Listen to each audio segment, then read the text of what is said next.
IPL 2023 के mini auction से पहले रॉयल चैलेंजर्स बैंगलोर उन चुनिंदा टीमों में से एक है जिनकी प्लेइंग 11 और पूरी की पूरी स्क्वाड में बदलाव की गुंजाइश बहुत ही कम थी। लेकिन इसका मतलब ये नहीं कि आरसीबी एक पूरी तरीके से परफेक्ट टीम है। They have chinks in their armour, और इसका मतलब ये भी है कि आईपीएल 2023 के मिनी ऑक्शन में उनको एक नई स्ट्रेटजी की जरूरत होगी, और उसके साथ साथ किन खिलाड़ियों को वो टारगेट करेंगे इस पर भी उन्हें बारीक रिसर्च करनी होगी, क्योंकि उनके पास बजट बिल्कुल भी नहीं है। ऐसे में इस वीडियो में हम बात करेंगे कि आईपीएल 2023 के मिनी ऑक्शन में आरसीबी की क्या स्ट्रेटजी होनी चाहिए, और उसके साथ साथ किन प्लेयर्स को रॉयल चैलेंजर्स बैंगलोर को टारगेट करना चाहिए, और अंत में उनकी प्लेइंग 11 के बारे में भी बात होगी। और सिर्फ आरसीबी ही नहीं बल्कि आईपीएल 2023 से पहले सभी 10 टीमों की मिनी ऑक्शन की स्ट्रेटजी और उनकी टारगेट प्लेयर्स की हम बात करने वाले हैं। आज से हमारी ये सीरीज शुरू हो रही है, तो अगर आप बिना रुकावट के इस सीरीज का पूरा मजा लेना चाहते हो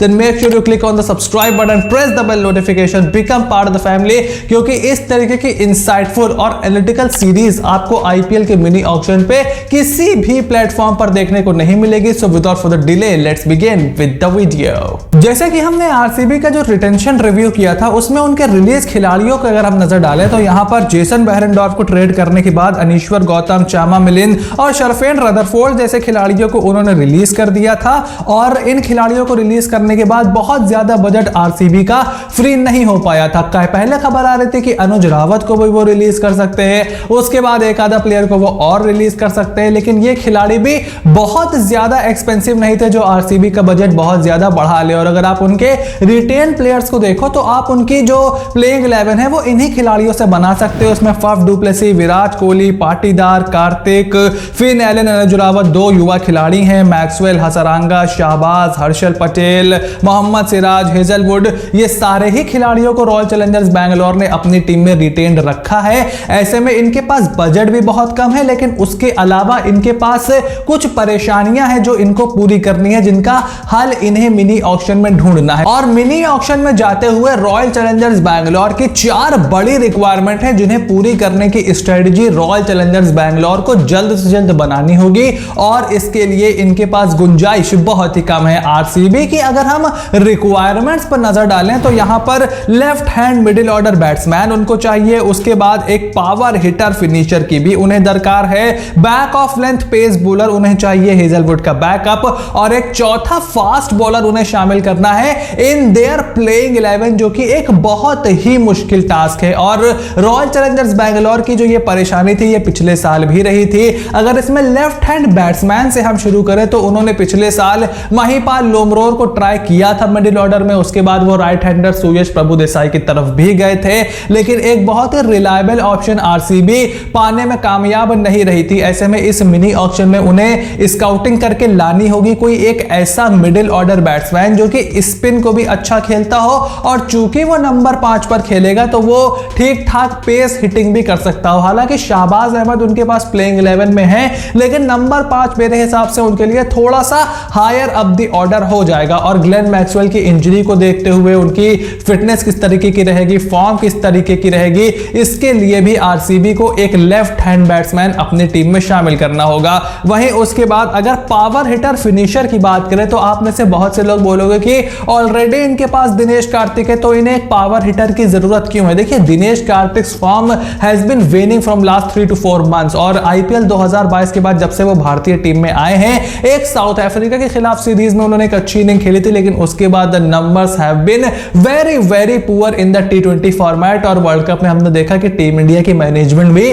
पूरी तरीके से दिनेश कार्तिक के ऊपर कॉन्फिडेंट नहीं रह पाई। ऐसे में उम्मीद थी कि शाहरुख खान या अब्दुल समद अगर मिनी ऑक्शन में आते, जो कि बहुत जोरों शोरों से खबरें फैली थी, तो वहां पर आरसीबी का काम बन जाता, लेकिन अब इस लॉट को भरने के लिए उनको कड़ी से कड़ी मेहनत करनी पड़ेगी। वहीं उसके साथ एक back of length pace bowler भी आरसीबी को चाहिए, क्योंकि उनकी पूरी लाइनअप में सिर्फ एक जॉश हेजलवुड है जिनके पास ठीक ठाक पेस है और जो बैक ऑफ लेंथ गेंदबाजी करते हैं, लेकिन उसके अलावा पूरी स्क्वाड में उनका बैकअप नहीं है। पिछली बार जब वो अनअवेलेबल थे शुरुआत में तो डेविड विली को उनकी जगह खिलाना पड़ रहा था, और मोहम्मद सिराज की फॉर्म अगर ऊपर नीचे होती है पिछले साल की तरह तो आरसीबी के आगे एक बहुत बड़ी मुसीबत आकर के खड़ी हो जाएगी। और उसके साथ साथ अपनी प्लेइंग 11 में एक चौथा तेज गेंदबाज भी उन्हें शामिल करना है, क्योंकि हर्षल पटेल जो कि सिर्फ डेथ ओवर में गेंदबाजी करते हैं in most of the matches, और उसके साथ साथ हेजलवुड और सिराज, सिर्फ 3 तेज गेंदबाजों के साथ आरसीबी मैदान में उतरती है,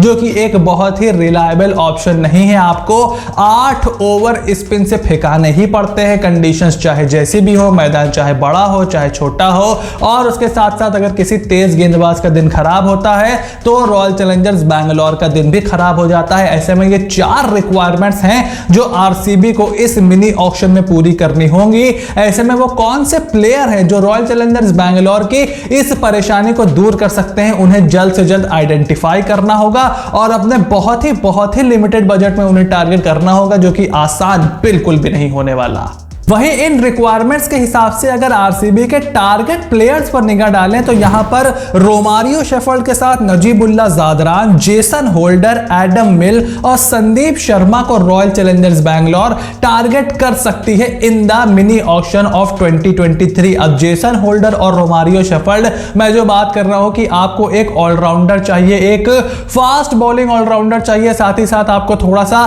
पावर हिटिंग का बैकअप भी मिलेगा, और आरसीबी के बजट को देखते हुए जेसन होल्डर को खरीदना उनके लिए बहुत ही ज्यादा मुश्किल होगा। ऐसे में रोमारियो शेफर्ड एक ठीक ठाक ऑप्शन मुझे नजर आते हैं, अगर 2 से 3 करोड़ में वो मिल जाते हैं तो रॉयल चैलेंजर्स बैंगलोर के लिए अच्छी बात होगी। और जेसन बेहरेनडोर्फ भी थोड़ा बहुत उनके पास विकल्प थे पिछले साल, जो जॉश हेजलवुड की जगह थे, उनको वैसे भी खेलने का मौका नहीं मिला, और मेरे हिसाब से वो हेजलवुड का रिप्लेसमेंट थे भी नहीं, क्योंकि वो बहुत ज्यादा बैक ऑफ लेंथ गेंदबाजी नहीं करते हैं। ऐसे में एडम मिन जो कि एक समय पर आरसीबी का ही हिस्सा थे, पिछले साल सीएसके का हिस्सा थे, लेकिन थोड़े से इंजरी प्रोन है, हालांकि इस समय न्यूजीलैंड की टीम का हिस्सा है, पेस भी ठीक ठाक निकलती है और ऊंचे कद के भी हैं, तो वो एक अच्छे बैकअप साबित हो सकते हैं जॉश हेजलवुड के। देखना होगा कि वो किस तरीके की फॉर्म लेकर के आते हैं। वहीं संदीप शर्मा को बतौर स्विंग गेंदबाज वो शामिल कर सकते हैं, और नजीबुल्ला जादरान को एक स्पिन हिटर के तौर पर टीम में शामिल किया जा सकता है। अगर ग्लेन मैक्सवेल अनअवेलेबल होते हैं या कोई इंजरी का इशू होता है तो आप उनको as a 4th overseas batsman number 4 number 5 पे कहीं स्लांट इन कर सकते हो और उनसे अपनी स्पिन हिटिंग का फायदा उठवा सकते हो। वहीं अब अगर आरसीबी की प्रोबेबल प्लेइंग 11 पर नजर डालें तो कप्तान फाफ डु प्लेसी के साथ विराट कोहली, रजत पाटीदार, ग्लेन मैक्सवेल, एक Indian batsman, Shahbaz Ahmed, Dinesh Karthik, Harshal Patel, Wanindu Hasaranga, Josh Hazlewood और मोहम्मद सिराज इस टीम की प्लेइंग 11 में सीधे जगह बनाते हैं। इंडियन बैट्समैन जो नंबर 5 पे है वहां पे महिपाल लोमरो और सुयश प्रभु देसाई को इन्होंने पिछले साल ट्राई किया था, and I will not be surprise अगर एक बार फिर से यही खिलाड़ी प्लेइंग 11 में हमें खेलते हुए दिखाई दे, बिकॉज आरसीबी के पास बजट बिल्कुल भी नहीं है और इनके 4 ओवरसीज खिलाड़ी पहले से लॉक हैं। ऐसे में मुझे बड़े ही अफसोस के साथ कहना पड़ रहा है कि हो सकता है एक और सीजन फिन एलन आरसीबी की बेंच पर बैठते हुए हमें दिखाई दे, लेकिन उसके साथ साथ जो परेशानियां हैं वो ये है कि दिनेश कार्तिक एक बार अगर आउट ऑफ फॉर्म होते हैं तो आरसीबी उनसे कैसे कोप करेगी, ग्लेन मैक्सवेल की फिटनेस के क्या इश्यूज हैं, Virat Kohli, Faf du Plessis ये सब किस तरीके की फॉर्म लेकर के आते हैं, ये भी रॉयल चैलेंजर्स बैंगलोर को देखना होगा, because this is an ageing batting lineup और इस सीजन में इन्हें जल्द से जल्द अपनी नई पौध तैयार करनी होगी। तो इस पूरी वीडियो पर आपका क्या ओपिनियन है? Make sure to write it in the comment section down below कि आपके हिसाब से रॉयल चैलेंजर्स बैंगलोर के छोटे बजट को देखते हुए उनकी स्ट्रेटजी आईपीएल 2023 के मिनी ऑक्शन में क्या होनी चाहिए, कौन से प्लेयर्स को उन्हें टारगेट करना चाहिए और क्या प्लेइंग 11 अपने मैदान पर उतारनी चाहिए। आपका जो भी ओपिनियन हो कमेंट बॉक्स में लिख करके जरूर बताइएगा। आई होप वीडियो आपको एंटरटेनिंग और उससे भी ज्यादा इंफॉर्मेटिव लगी होगी। अगर ऐसा है then make sure to click on the subscribe button, press the bell notification, become part of the family, क्योंकि इसी तरीके की वीडियोस हर टीम के ऊपर आने वाली है। धीरे धीरे हम और ज्यादा डेटा इसमें इंक्लूड करने वाले हैं और इसके बाद जो अगली सीरीज होगी उसमें भी आपको बहुत ज्यादा मजा आने वाला है। So you have to stay tuned for everything that is coming your way and I will see you soon in the next video.